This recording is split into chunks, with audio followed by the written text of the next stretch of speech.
Hi, എല്ലാവർക്കും നമസ്കാരം. എന്തൊക്കെയുണ്ട് വിശേഷം? ഓണം വരികയല്ലേ, പെരുമഴയാണ്. ഓണം ഈ കണക്കിന് പോവുകയാണെങ്കിൽ ഓണം എന്താകും എന്നുള്ളതാണ് ഇപ്പം ആൾക്കാരുടെ പേടി. കാരണം കാര്യങ്ങളൊന്നും കാര്യമായിട്ട് നടക്കുന്നില്ല. ഈ മഴ, കാലാവസ്ഥ, വെള്ളപ്പൊക്കം, അങ്ങനെയുള്ള ഒരുപാട് പ്രശ്നങ്ങൾ ഉണ്ട്. അപ്പോൾ ഞാനിപ്പോൾ വന്നത് നമ്മുടെ പോസ്റ്റ് ഓഫീസ് കുറേ ദിവസം കൊണ്ട് നമുക്കൊരു വലിയ ത്രിശങ്കുവിലായിരുന്നു എന്നുള്ളതുകൊണ്ട് പലർക്കും ഈ നമ്മുടെ ഓൺലൈൻ കച്ചവടം കൊണ്ട് ജീവിക്കുന്ന ഒരുപാട് പേരുണ്ട്. അപ്പോൾ ഈ പോസ്റ്റ് ഓഫീസ് ഇങ്ങനെ തുടങ്ങി കഴിഞ്ഞ് കഴിഞ്ഞാൽ ശരിക്കും നമ്മൾ പെട്ടുപോകും. കാരണം പോസ്റ്റ് ഓഫീസാണ് ഇപ്പം നിലവിൽ അത്യാവശ്യം കൃത്യമായിട്ട് പാഴ്സലുകൾ എത്തേണ്ടടുത്ത് എത്തിക്കുന്നത്. ഇന്ത്യ മുഴുവൻ ഏകദേശം വലിയ കുഴപ്പമില്ലാതെ എത്തിക്കുന്നത് പോസ്റ്റ് ഓഫീസാണ്. DTDCയും പ്രൊഫഷണൽ കൊറിയറും മറ്റേ ഡെലിവറി അതുപോലുള്ള സംഭവങ്ങളുണ്ട്. പക്ഷേ എന്നാൽ തന്നെയും താരതമ്യേന പോസ്റ്റ് ഓഫീസാണ് ഈ നമ്മുടെ പാഴ്സൽ ഡെലിവറിയിൽ അല്ലെങ്കിൽ നമ്മുടെ ഇതുപോലുള്ള എല്ലാ കാര്യങ്ങൾക്കും മികച്ചു നിൽക്കുന്നത് പോസ്റ്റ് ഓഫീസ് തന്നെയാണ്. അപ്പം പോസ്റ്റ് ഓഫീസ് ഇപ്പോൾ ചെയ്തുകൊണ്ടിരുന്നതെന്ന് പറഞ്ഞു കഴിഞ്ഞാൽ എല്ലാ ഈ ബൾക്ക് ക്വാണ്ടിറ്റി അയക്കുന്നവർക്ക് വേണ്ടി കുറച്ച് കാര്യങ്ങൾ ചെയ്തിരുന്നു. അതിനുശേഷം ഈ അവർ ഓഗസ്റ്റ് 1 മുതൽ അവരുടെ റേറ്റ് കൂട്ടിയിരുന്നു. അപ്പോൾ അതിനെക്കുറിച്ച് വിശദമായിട്ട് സംസാരിക്കാം. അതിന് വേണ്ടിയിട്ടാണ് ഞാനിപ്പോൾ വന്നത്. തുടക്കത്തിലൊരു കാര്യം പറയട്ടെ.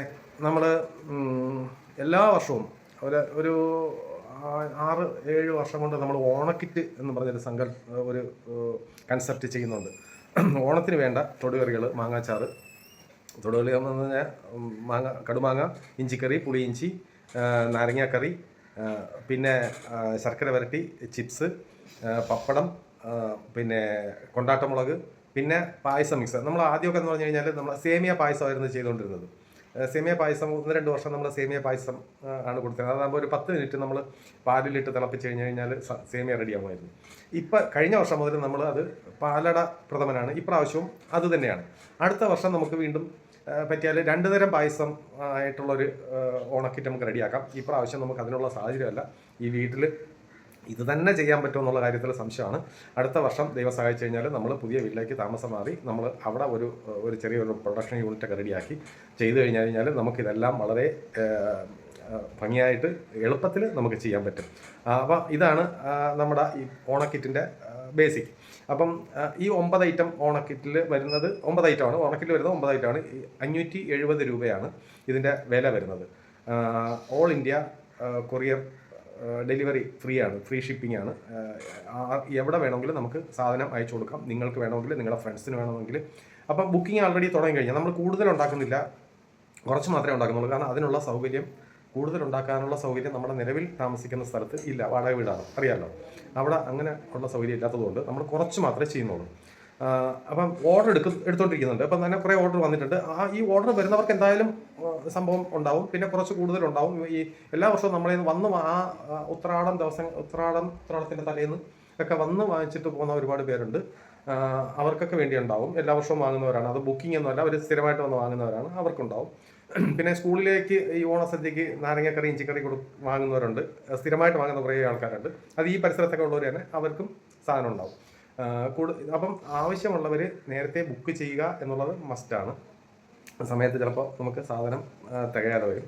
പിന്നെ ഉള്ളതെന്ന് പറയുമ്പോഴത്തേക്ക് നമുക്ക് ഓണത്തിന് വേണ്ടിയുള്ള ഇപ്പോൾ തൽക്കാലം ലേഡീസിന് മാത്രമേ ഉള്ളൂ. സാരി, ടോപ്പ്, കുർത്തീസ്, അങ്ങനെയുള്ള സാധനങ്ങളുണ്ട്. ഇത് കൂടുതൽ വിശദമായിട്ട് സംസാരിക്കാനുള്ള ഒരാളുണ്ട്. വേണ്ട, ഇത് നമ്മുടെ മൽക്കോട്ടൺ അല്ലല്ല, ഇത് കല്യാണി കോട്ടൺ സാരിയാണ്. ഇത് ഭയങ്കര ഇത് വന്നത് ഒരുപാട് പേർക്ക് പിന്നെ വേണമെന്ന് പറഞ്ഞ് പിന്നെ വന്നതാണ്. നമുക്ക് വന്നു തീർന്നു, പിന്നെ വന്നു, പിന്നെ തീർന്നു. അങ്ങനെ ഞാൻ ഇപ്പൊ എടുത്തോട്ട് വന്നേനെ നിങ്ങളെ കാണിക്കാം. നിങ്ങൾക്ക് ഇത് കണ്ടപ്പം ഈ കോംബോ ഇഷ്ടപ്പെട്ട നല്ലൊരു കോംബോയാണ് ഇത്. വിത്ത് ബ്ലൗസാണ്. പക്ഷെ ഇത് നമ്മള് ഈ ക്യാമറയിൽ കാണിക്കുമ്പം ഇതിന്റെ ആക്ച്വൽ കളർ ആയിരിക്കില്ല ഒരു പക്ഷേ ഇതിനകത്ത് വരുന്നത്. എനിക്ക് സംശയമുണ്ട്. അങ്ങനെ തന്നെ നമ്മളൊരു മൽക്കോട്ട സാരി അയച്ചപ്പം സൂപ്പർ സാരിയാണിത്. നമ്മുടെ മൽക്കോട്ട സാരി ഫോട്ടോ എടുത്ത് അയച്ച് കണ്ടപ്പോഴത്തേക്ക് അവർ പറയുന്ന ഫോട്ടോയിൽ കണ്ട കളറാണ്. അല്ല, സ്ഥിരം കസ്റ്റമറാണ്. അപ്പൊ എൻ്റെ അടുത്ത് ചോദിച്ചു ആ കളർ തന്നെയെന്ന് ചോദിച്ചു. അപ്പൊ ഞാൻ പറഞ്ഞ് പിന്നെ ആ കളറാണെന്ന് പറഞ്ഞു. അപ്പൊ എനിക്ക് നോക്കിയപ്പോൾ ആ കളറായിട്ടാണ് തോന്നിയത്. അപ്പൊ അവര് കിട്ടിയപ്പോൾ അവര് പറഞ്ഞു അയ്യോ കളർ മാറി. ഈ മൾക്കോട്ടനിലെ എല്ലാ മൾക്കോട്ടനും ഈ ആൾക്കാർ ഈ വീഡിയോ എടുക്കുമ്പോഴേ എന്തോ ഒരു പ്രത്യേക ലൈറ്റ് ഉണ്ട്. ആ ലൈറ്റ് വെച്ചിട്ട് ലൈറ്റ് വെച്ചിട്ട് ചെയ്യുന്നതെന്നാണ് പറഞ്ഞത്. എന്നിട്ട് മൾക്കോട്ട ഇപ്പൊ സ്ഥിരം ആൾക്കാർ മേടിക്കുന്നുണ്ട്. ഈ പിന്ന് കുത്തി വെക്കും. അപ്പൊ പിന്ന് കുത്തിയിട്ട് അവിടെ വലിച്ചു പിടിക്കുമ്പോൾ അത് ലൂസായി പോകുന്നുണ്ട് കേട്ടോ. അപ്പൊ അതും കൂടെ ശ്രദ്ധിക്കണം. ഇനി അപ്പോൾ എല്ലാവരും നമ്മുടെ മൾക്കോട്ടൻ കല്യാണി കോട്ടന് ഇനിയിപ്പോൾ നമ്മൾ മധുരൈ ചുങ്കിടി സാരി ഇപ്പോൾ ഉടനെ വരും. പിന്നെ ടിഷ്യൂവിൻ്റെ സെറ്റ് സാരി വരും. പിന്നെ കുറച്ച് ടോപ്പുകളൊക്കെ വരും. ഓണത്തിന് വരും ഇൻഷാല്ലാ വരും. അപ്പം നോക്കിയിരിക്കുക. നമ്മുടെ സ്റ്റാറ്റസ് ഉണ്ട്, വാട്സാപ്പ് ചാനലുണ്ട്, ഫേസ്ബുക്കിലൊക്കെ നമ്മൾ അത്യാവശ്യം പോസ്റ്റുകൾ കാര്യങ്ങളൊക്കെ ഫോട്ടോയൊക്കെ ഇടുന്നുണ്ട്. എല്ലാവരും ശ്രദ്ധിക്കുക. നിങ്ങൾക്ക് ഇഷ്ടമുള്ള ഡ്രസ്സ് വന്നു കഴിഞ്ഞാൽ നമ്മളോട് പറയുക. നമ്മൾ അഡ്രസ്സ് തന്നു കഴിഞ്ഞാൽ അയച്ചു തരും. ഫ്രീ ഷിപ്പിംഗ് ആണ്. നമ്മളെ ഓണക്കിറ്റും ഫ്രീ ഷിപ്പിംഗ് ആണ്. അപ്പം മറന്നു പോകരുത്. നൈമിത്രയും ഡീവിങ്സും നിങ്ങൾക്ക് ഓണത്തിൻ്റെ ഓണ സദ്യയും ഓണക്കോടിയും. സദ്യ എന്ന് പറയുമ്പോൾ സദ്യ കംപ്ലീറ്റ് അല്ലേ, ഒരു സൈഡ്. പിന്നെ ഓണക്കോടിയും നമ്മൾ തരും എല്ലാവരും. പക്ഷേ കുട്ടികളുടേതും ആണുങ്ങളുടേതും നമ്മൾ അടുത്ത വർഷം നമ്മൾ എല്ലാം കൂടെ നമുക്ക് താങ്ങില്ലാത്തത് കൊണ്ട് കുറച്ച് നല്ല ചെറിയ സ്റ്റെപ്പുകളാണ്. ഓക്കെ. പിന്നെ കുറെ വേറെ സാരിയാണ്. അതിന്റെ പേരെന്തുവാ? കാഞ്ചി കോട്ടൺ. എനിക്ക് ഞാൻ പേര് മറന്നു കേട്ടോ. കാഞ്ചി കോട്ടൺ, കല്യാണി കോട്ടൺ, മൽക്കോട്ടൺ.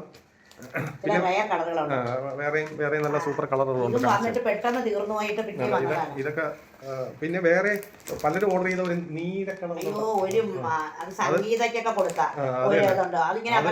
അത് തീർന്നു പോയി. എന്താ പിന്നെ സിനിമാ നടി കല്യാണത്തിന് വാങ്ങിച്ച സിനിമാ നടി കല്യാണത്തിന് കൊടുത്ത സാരി എന്ന് പറഞ്ഞിട്ടുള്ള പാർവതിയുടെ കല്യാണ സാരി എന്ന് പറഞ്ഞു കൊടുത്തത്. പാർവതി കല്യാണത്തിന് കൊടുത്തേന്ന് പറഞ്ഞു. അതും എല്ലാം പോയി തീർന്നു. ഇനി അത് വരണം. അതൊക്കെ ആൾക്കാർ പിന്നെ ചോദിക്കുന്നു. അപ്പം കാര്യത്തിലേക്ക് വരാം. അപ്പം പോസ്റ്റ് ഓഫീസ് ഇടയ്ക്ക് എത്രയോ വർഷങ്ങൾ കൊണ്ടുള്ള ഒരു പാഴ്സൽ ചാർജ് ഉണ്ടായിരുന്നു. അത് പാഴ്സൽ നമുക്ക് ഈ ബൾക്ക് കസ്റ്റമേഴ്സിന് ഒരു കോൺടാക്റ്റ് ഐ ഡി തരും. അപ്പോൾ ആ ഐ ഡി കൊണ്ടുള്ള നമ്മുടെ ഗുണം എന്ന് പറഞ്ഞു കഴിഞ്ഞാൽ ബൾക്കായിട്ട് അയക്കുമ്പോഴത്തേക്കും നമ്മൾ ഓരോന്നും ബുക്ക് ചെയ്ത് അയക്കുന്നവരെ പോസ്റ്റ് ഓഫീസിൽ കാത്തിരിക്കേണ്ട. നമുക്ക് എത്രയോ സാധനം എന്ന് പറഞ്ഞാൽ പോസ്റ്റ് ഓഫീസിൽ കൊണ്ട് കൊടുക്കുക, എണ്ണം അവിടെ പറയുക, നമ്മൾ തിരിച്ചു വരിക. നമ്മുടെ അക്കൗണ്ടിൽ പൈസ ഉണ്ടാവും. ആ പൈസ നമ്മുടെ അക്കൗണ്ട് വഴിയാണ് അത് എല്ലാം പോകുന്നത്. പിന്നെ നമുക്ക് അത് കസ്റ്റമറിനെ കിട്ടിയോ എവിടെ എത്തി ട്രാക്ക് ചെയ്യാനൊക്കെ നമുക്ക് ഈ ബൾക്ക് ഐ ഡി കസ്റ്റമേഴ്സിന് കുറേ എളുപ്പ വഴികളുണ്ടായിരുന്നു. അതുകൊണ്ടാണ്, അല്ലാതെ റേറ്റിൽ കുറവുണ്ടായിട്ടല്ല, സാധാരണ റേറ്റ് തന്നെ.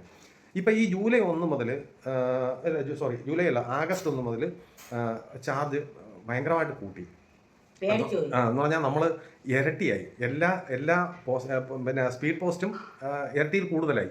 അപ്പോൾ നമ്മൾ സ്പീഡ് പോസ്റ്റ് അയച്ചു കൊടുക്കുന്നവരുണ്ട്. ഈ ബോംബെ, കൽക്കട്ട, ബംഗാൾ ഉള്ള ഭാഗങ്ങളിൽ, ജമ്മുവിലൊക്കെ നമ്മൾ സ്പീഡ് പോസ്റ്റ് അയച്ചു കൊടുക്കും. അപ്പോൾ അവർക്ക് ഈ 10 ദിവസം വരെ വെയിറ്റ് ചെയ്യാതെ പെട്ടെന്ന് കിട്ടാൻ വേണ്ടി, ഒരു 3-4 ദിവസം കൊണ്ട് കിട്ടാൻ വേണ്ടി സ്പീഡ് പോസ്റ്റ് അയച്ചു കൊടുക്കുമായിരുന്നു. ഇതൊക്കെ ഇരട്ടിക്ക് മുകളിൽ ചാർജായി ശരിക്കും നമ്മൾ പെട്ടു.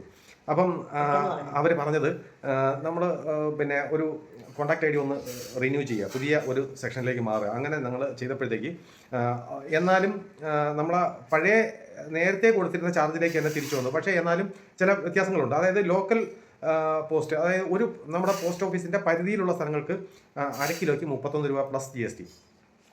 അര കിലോ വരെ ഉള്ളതിന് 31 രൂപ പ്ലസ് GST. ബേസിക് ആണ് പറയുന്നത്. നമ്മുടെ പോസ്റ്റ് ഓഫീസിന്റെ പരിധിയിലുള്ള പാഴ്സൽ അയക്കുന്നത് നമ്മൾ അങ്ങനെ അയക്കാറില്ല. എല്ലാവരും കൊണ്ടു കൊടുക്കും, അല്ലെങ്കിൽ വന്ന് വാങ്ങിക്കും. ഓക്കെ. സ്റ്റേറ്റിനുള്ളിൽ, അപ്പം കേരളത്തിനുള്ളിലാണെങ്കിൽ 37 രൂപ, 1/2 കിലോയ്ക്ക് 37 രൂപ. ഇനി വേറെ ഒരു മെട്രോ സോൺ എന്ന് പറഞ്ഞൊരു സെക്ഷൻ ഉണ്ട്. അതായത് തിരുവനന്തപുരം മെട്രോ ടൗൺ, കൊച്ചി, കോഴിക്കോട്, ഇങ്ങനെ 3 നഗരങ്ങളിലും അത് 40 രൂപയാവും. 500 ഗ്രാം വരെ ഉള്ളതിന് 40 രൂപ. പിന്നെ അതർ സ്റ്റേറ്റ്, തമിഴ്നാട്, അങ്ങനെ പോയി എല്ലാ സ്റ്റേറ്റുകളിലേക്കും 41 രൂപ. ഇത് ബേസിക് 500 ഗ്രാം വരെയുള്ള. ഇതിനെല്ലാം ഒരു 30 രൂപ വെച്ച് ഓരോ 500 ഗ്രാമിനും ഇങ്ങനെ കൂടിക്കൊണ്ടിരിക്കും. അതാണ് ഇപ്പോഴത്തെ ചാർജ്. എന്ന് പറഞ്ഞു കഴിഞ്ഞാൽ നേരത്തെ ഉണ്ടായിരുന്ന ചാർജിൽ തന്നെ നമുക്ക് അയക്കാൻ പറ്റും. പിന്നെ ഈ കുറച്ച് ഇങ്ങനെ സോൺ തിരിച്ചുള്ള കണക്കുകൾ വന്നു എന്നുള്ളതേ ഉള്ളൂ. നേരത്തെ പക്ഷേ അങ്ങനെ ഉണ്ടായിരുന്നില്ല. ഇപ്പോൾ അത് പുതിയ ഒരു സിസ്റ്റമാണ്. പിന്നെ പിൻകോഡ് അനുസരിച്ചാണ് റേറ്റ് വരുന്നത്. ചില വ്യത്യാസങ്ങൾ, ചില പിൻകോഡുകൾ നമ്മൾ കൊടുക്കുമ്പോഴത്തേക്ക് അവർക്ക് റേറ്റിന് ചെറിയ വ്യത്യാസങ്ങളുണ്ട്. ഒരു 5 രൂപ 10 രൂപയൊക്കെ കൂടുതൽ വാങ്ങുന്നുണ്ട്. എന്നാലും വലിയ കുഴപ്പമില്ലാതെ പഴയ ഒരു ചാർജിൽ നമുക്കിപ്പോഴും അയക്കാൻ പറ്റുന്നുണ്ട്. അപ്പോൾ ഇതാണ് പോസ്റ്റ് ഓഫീസ് വിശേഷം. ഞാൻ ഇത് മനസ്സിലാക്കാൻ വേണ്ടി ചാർട്ട് റെഡിയാക്കി വെച്ചേക്കാണ്. ഇവിടെ കഥകിൻ്റെ ബാക്കിൽ ഒട്ടിച്ച് വെക്കും. കാരണം ഓരോ പാഴ്സലും നമ്മൾ തൂക്കി നോക്കിയിട്ട് എത്ര ഗ്രാം ഉണ്ടോ അത് ഈ ചാർട്ടിൽ നോക്കിയിട്ട് അത്രയാണ് നമ്മൾ ചാർജ് ചെയ്യുന്നത്. അത് ഇവിടെ ഞാൻ അക്കൗണ്ടിൽ ഇട്ട് കഴിഞ്ഞ് കഴിഞ്ഞാൽ എൻ്റെ അക്കൗണ്ടിൽ നിന്ന് പോസ്റ്റ് ഓഫീസുകാർ എടുക്കും. അതാണ് ഇപ്പോഴത്തെ അവസ്ഥ. ഇത് പറയാനാണ്. ആൾക്കാർ പറയുമ്പോൾ ഇത് കുറഞ്ഞിട്ടില്ല, ചാർജ് കുറഞ്ഞിട്ടില്ല. ചിലർ പറയണം പകുതി കുറഞ്ഞിരിക്കുകയാണ്. ഇല്ല, അതായത് കൂട്ടിയതിന്റെ പകുതി കുറഞ്ഞു എന്ന് പറഞ്ഞാൽ ഇരട്ടി കൂട്ടി. എന്നിട്ട് ഇപ്പം നമുക്ക് ഈ കോൺടാക്ട് ഐ ഡി വന്നപ്പോഴത്തേക്ക് ഇൻഡിവിജ്വൽ ആയിട്ട് ഒരു പാർട്ടി പോസ്റ്റ് ഓഫീസിൽ ചെന്ന് കഴിഞ്ഞാൽ ഇപ്പോഴും ചാർജ് ഡബിൾ തന്നെയാണ്, ഡബിളിലും കൂടുതലാണ്. പക്ഷേ നമുക്ക് ഈ ഒരു കോൺടാക്ട് ഐ ഡി എടുത്തതുകൊണ്ട് വീണ്ടും പഴയ ചാർജിൽ തന്നെ നമുക്ക് അയക്കാൻ പറ്റും. അതായത് ബൾക്ക് പിന്നെ പാഴ്സൽ കൊറിയർ അയക്കുന്നവർക്ക് ഇപ്പോഴും പഴയ ചാർജിൽ അയക്കാൻ പറ്റും എന്നേ ഉള്ളൂ. രഞ്ജിനി, ഷാരിച്ചേട്ടൻ തുടങ്ങിയ പേപ്പർ പേന ഉണ്ടാക്കുന്ന ഡിസബിലിറ്റി വിഭാഗത്തിൽപ്പെട്ട എൻ്റെ വിഭാഗത്തിൽപ്പെട്ട മനുഷ്യന്മാർ മടിച്ചു നിൽക്കുന്നുണ്ട്. ഇത് ചെയ്യാമെന്നാണ് അവർ ചെയ്യണം. ആ പഴയ ഇതിലോട്ട് വരും. വലിയ ഇതൊന്നുമില്ല, ഓൺലൈനായിട്ട് ചെയ്താൽ മതി. അതെ അതെ, ഓൺലൈനായിട്ട് ചെയ്താൽ മതി. എന്തെങ്കിലും സംശയം ഉണ്ടെന്നുണ്ടെങ്കിൽ നമ്മൾ ഒന്ന് കോൺടാക്ട് ചെയ്താൽ മെസ്സേജ് അയച്ചാൽ മതി, ഞാൻ വിളിച്ചാൽ മതി, ഡീറ്റെയിൽ ഞാൻ പറഞ്ഞു തരാം. എനിക്കറിയത്തില്ല ഈ കാര്യങ്ങൾ, അതുകൊണ്ട് പിന്നെ ഞാൻ ഇത് കാണിക്കുന്നത് നമ്മുടെ കപ്താനാണിത്. അതിനാണ് ഞാൻ കാണിക്കാനായിട്ട് ഇങ്ങോട്ട് വന്നത് കേട്ടോ. നമ്മുടെ നല്ല നല്ല നല്ല സ്റ്റൈലിഷ് കപ്താനാണ്. ഞാനാണെങ്കിൽ ഇങ്ങനെ ഇരിക്കുന്നത് കൊണ്ട് നിങ്ങൾക്ക് ഫുള്ള് കാണും. ഞാൻ കാണിച്ചിട്ടുണ്ടല്ലോ, ആ കപ്താനാണിത്. അപ്പോൾ വന്ന കപ്താനൊക്കെ തീർന്ന്, അപ്പോൾ ഞാനൊരു കപ്താൻ എടുത്തിട്ടതാണ്. നല്ല സ്റ്റൈലിഷ് കപ്താനാണ് കേട്ടോ, നല്ലതാണ്, നല്ല കളറാണ്. അപ്പോൾ ഇനി ഒരു കപ്താനും കൂടെ ഇരിപ്പുള്ളൂ, അത് നല്ലൊരു മെറൂണാണ്. ആർക്കെങ്കിലും വേണമെങ്കിൽ പറഞ്ഞാൽ മതി, അല്ലെങ്കിൽ അടുത്ത് ഞാൻ എടുത്തിടും. അതാണ് ഒരു നല്ല കളർ കൊണ്ട് ഞാൻ അങ്ങ് എടുത്തിട്ടു. എനിക്ക് ഭയങ്കരമായിട്ട് ഇഷ്ടമായി, സൂപ്പറാണ്. അപ്പോൾ പുതിയ പുതിയ കാര്യങ്ങളായിട്ട് വരാം ഒരുപാട് ഇഷ്ടത്തോടെ. നെമിത്ര ടീം ആൻഡ് ഡിവിങ്സ് എല്ലാവരും മെസ്സേജ് അയക്കുക. അതെ.